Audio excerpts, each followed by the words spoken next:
Hey guys, welcome to Rosie's Dessert Spot. Today we'll be making this really fun, really easy 2-tier buttercream cake decorated with butterflies.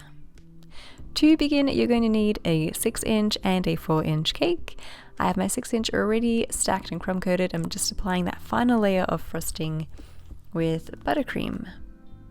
You can find the recipe for the buttercream in the description box of this video.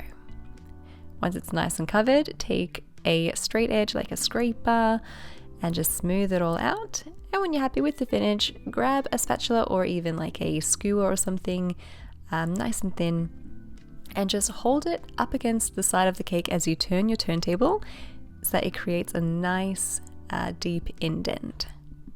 Do the same for your 4-inch top tier, making sure you like the finish of the frosting on the outside, and then going on with either that tiny spatula, a chopstick, a skewer, the back or the end of a spoon even, whatever floats your fancy. Bring it all the way down to the bottom of the cake, and then you can pop this 4-inch into the freezer for a good 15 minutes. In the meantime, you can add bubble tea straws into the bottom of your cake. I added 3 of them in a triangular formation. These are basically inserted into the cake to support the weight of the top tier, so they work as like structural beams, if you will. Cut them flush with the top of the cake, press them back in, and then apply your top tier with a little bit of buttercream at the bottom to stick it in. There is a 4-inch cake board underneath my 4-inch cake, just to make sure that there is something there pressing against the straws and it doesn't kind of eat through the cake from the bottom. For the butterflies, I am using grey fondant, rolling it out to a good 1.5 to 2 millimeters in thickness, and then taking a plunger cutter with a butterfly embossing on the inside.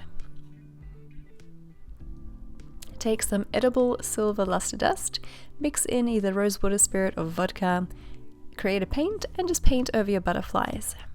If you're not able to use alcohol, you can also use white vinegar or lemon juice.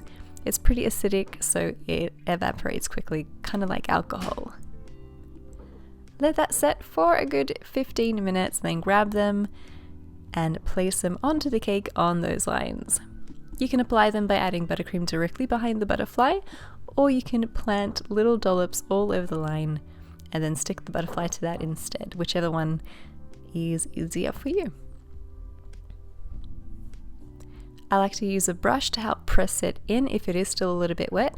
The brush will have a bit of paint on there, so you won't be removing any paint as you press down. Add some to the very top edge of your cake, and for a finishing touch, I've grabbed some edible silver degrees in 2 different sizes and just filled in at the very top and in that little crevice where the 2 cakes meet. You can plant some on the lines as well, or along the cake board just underneath the butterflies. And that's it, your cake is complete. I hope you guys enjoyed this one and give it a go. If you do recreate it, I would love to see it. # Rosie's Dessert Spot so I can check it out. Thanks so much for tuning in, and we'll see you again in the next one.